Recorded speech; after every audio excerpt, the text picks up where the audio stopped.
आइए फ्रेंड्स, मैं दीपक नागर स्वागत करता हूं आप सबका अपने YouTube चैनल पर। अगर अब तक आपने मेरा चैनल सब्सक्राइब नहीं किया है तो प्लीज चैनल जरूर सब्सक्राइब करें। वीडियो में मैं आपको बताऊंगा कि वर्कमैन कंपनसेशन फंड क्या होता है, उसको कैसे ट्रीट किया जाता है और फिर हम कुछ प्रैक्टिकल क्वेश्चन करेंगे ताकि ये कॉन्सेप्ट हमेशा के लिए क्लियर हो जाए।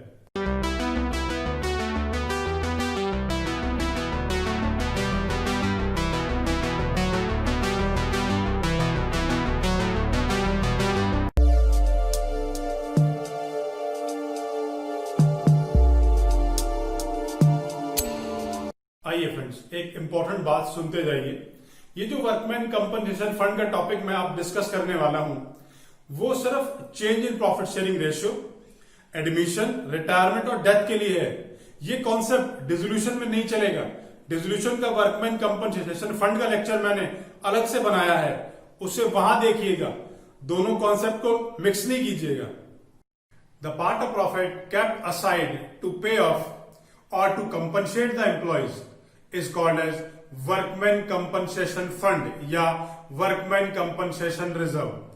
प्रॉफिट का वो हिस्सा जो आपने अलग से निकाल कर रख दिया है, उसका पर्पस क्या है? उसका पर्पस है कि अगर एम्प्लॉयज की कोई चोट लग जाएगी और कुछ हो जाएगा तो वहां से उस पैसे को इस्तेमाल करके उस एम्प्लॉय को कंपनसेट किया जा सके।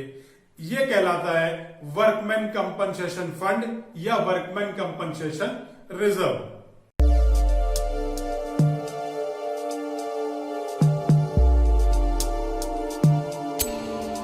वर्कमैन कंपनसेशन फंड को इसलिए क्रिएट किया जाता है ताकि वो लायबिलिटी को पे ऑफ किया जा सके। तो इसकी जो बेसिक एंट्री है वो होती है हमारी workman compensation fund account debit to liability on account of WCF। ठीक है, यहां पर फंड का अमाउंट, इसके आगे अमाउंट ऑफ लायबिलिटी, यहां पर अमाउंट ऑफ फंड और यहां पर अमाउंट ऑफ लायबिलिटी। अगर ये दोनों अमाउंट मैच कर जाते हैं, मतलब फंड और लायबिलिटी दोनों बराबर हैं, तो कोई दिक्कत ही नहीं है। तो ये बेसिक एंट्री हमारी काम कर जाएगी। अगर ये बराबर नहीं है, किसी केस में फंड जो है वो ज्यादा हो जाता है। अगर फंड ज्यादा है और लायबिलिटी कम है तो डिफरेंस क्रेडिट साइड में बचेगा, क्योंकि डेबिट ज्यादा है, यहां लायबिलिटी का पोर्शन कम था तो डिफरेंस बचा। तो उस डिफरेंस को अगर जो है क्रेडिट साइड में कोई डिफरेंस बचता है तो मैं उसको लिखता हूं to old partners capital account. ये मेरी बैलेंसिंग फिगर है। कैसे? इस वाले में से इसको लेस किया तो ये बैलेंस बच जाएगा। ये कब हुआ? जब वर्कमैन कंपनसेशन फंड ज्यादा था। अगर वर्कमैन कंपनसेशन फंड कम हो जाएगा, लायबिलिटी ज्यादा हो जाएगी, तो डिफरेंस डेबिट साइड में बचेगा। उस डेबिट साइड के डिफरेंस को मैं बोलूंगा रिवैल्यूएशन अकाउंट। और ऐसा कभी नहीं होगा कि किसी भी एंट्री में दोनों जगह डिफरेंस बचे, या तो डेबिट में बचेगा या वो क्रेडिट में ही बचेगा।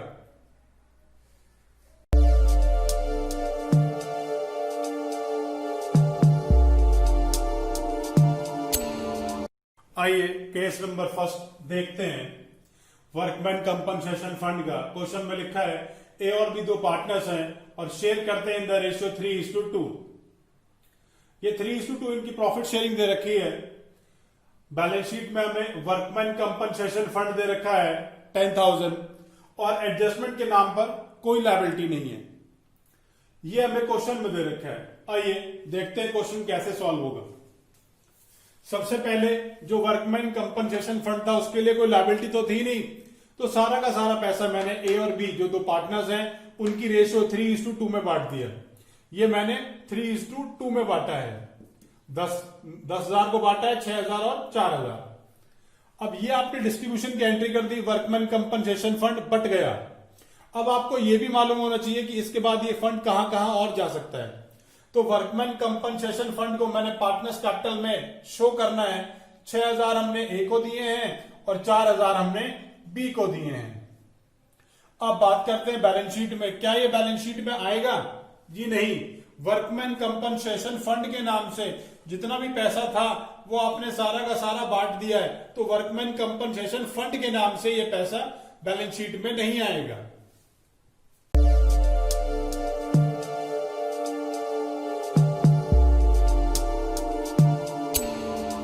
आइए केस नंबर सेकंड देखेंगे। देखें क्वेश्चन में क्या लिखा है। क्वेश्चन में लिखा है ए और बी दो पार्टनर्स हैं और प्रॉफिट को शेयर करते हैं in the ratio 3:2। Workman compensation fund 10,000 का दे रखा है और नीचे एडजस्टमेंट में लिखा है liability on account of workman compensation fund is 6,000। Liability जो हमें दे रखी है वो 6,000 की दे रखी है। आइए देखें क्वेश्चन कैसे सॉल्व होगा। वर्कमैन कंपनसेशन फंड जितने का था उतने से मैंने उसको डेबिट कर लिया। To liability on account of WCF, liability कितने की क्रिएट करी है हमने, लायबिलिटी हमारी है 6,000 रुपए की, तो 6,000 यहां डाल दिया। अब 10 में से ये 6,000 रुपए लेस करे तो 4,000 रुपए मेरी बैलेंसिंग फिगर बच गई। अब क्योंकि बैलेंसिंग फिगर क्रेडिट साइड में बच रही है तो ओल्ड पार्टनर्स के नाम पर लिख दी जाएगी in their profit sharing ratio. तो ए के आगे लिख दिया 2400 और बी के आगे लिख दिया 1600। ये 4,000 को मैंने 3:2 में डिस्ट्रीब्यूट कर लिया है। आइए अब देखें इसको पार्टनर्स कैपिटल में कैसे शो किया जाएगा। वर्कमैन कंपनसेशन फंड के नाम पर उतना ही पैसा लिखूंगा जितना ए के आगे लिखा है और जितना बी के आगे लिखा है। ए के आगे लिखा है 2400 और बी के आगे लिखा है 1600। आइए अब देखें कि ये लायबिलिटी में कैसे प्रेजेंट होगा। लायबिलिटी साइड में हम लिखेंगे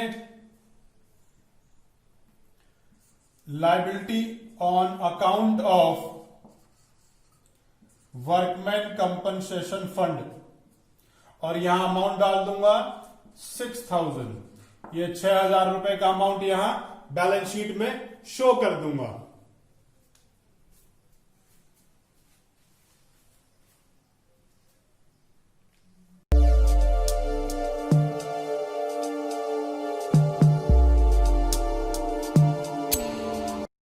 आइए केस नंबर 3 देखेंगे। क्वेश्चन में दे रखा है ए और बी दो पार्टनर्स हैं, 3:2 में शेयर करते हैं।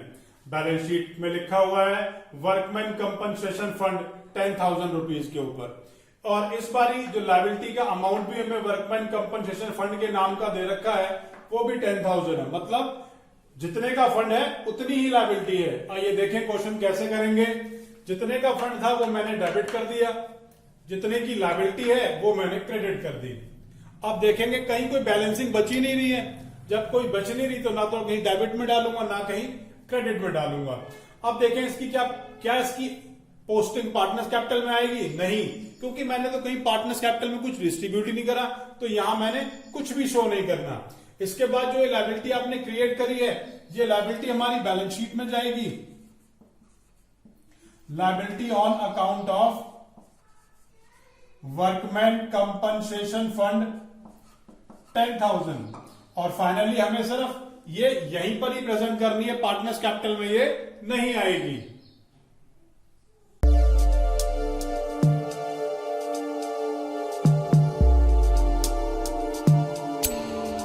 आइए केस नंबर 4 देखेंगे।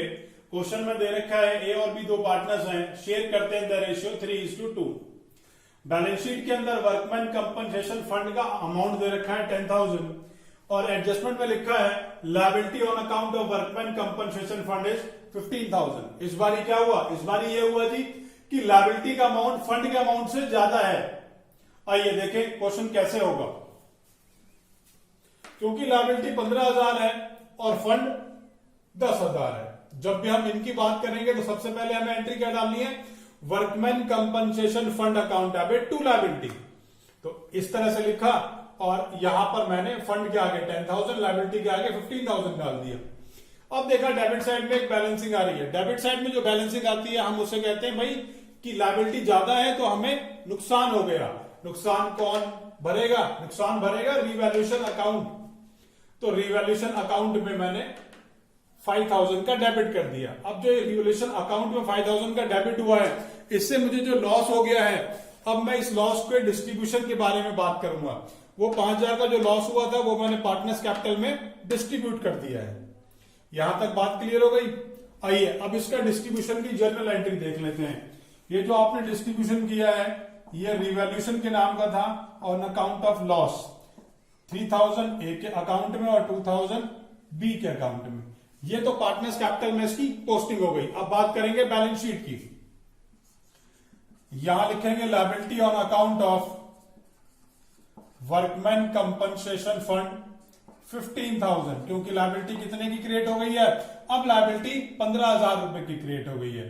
तो मैंने लायबिलिटी साइड के अंदर 15,000 लिख दिए इसके अकाउंट के ऊपर।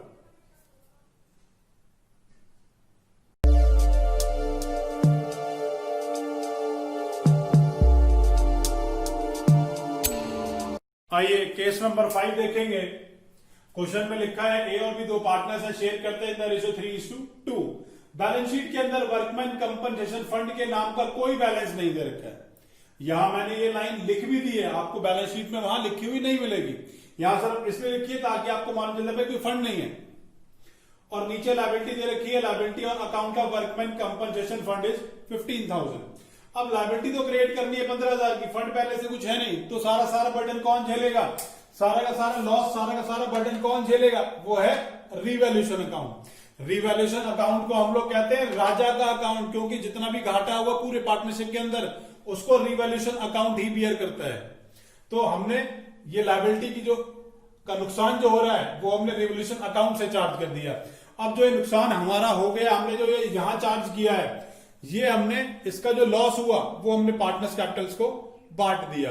तो एंट्री हो गई, A capital account debit 9,000, B capital account debit 6,000 और टू रिवैल्यूएशन अकाउंट 15,000। आइए अब देखें इसको पार्टनर्स कैपिटल में कैसे ट्रीट करेंगे।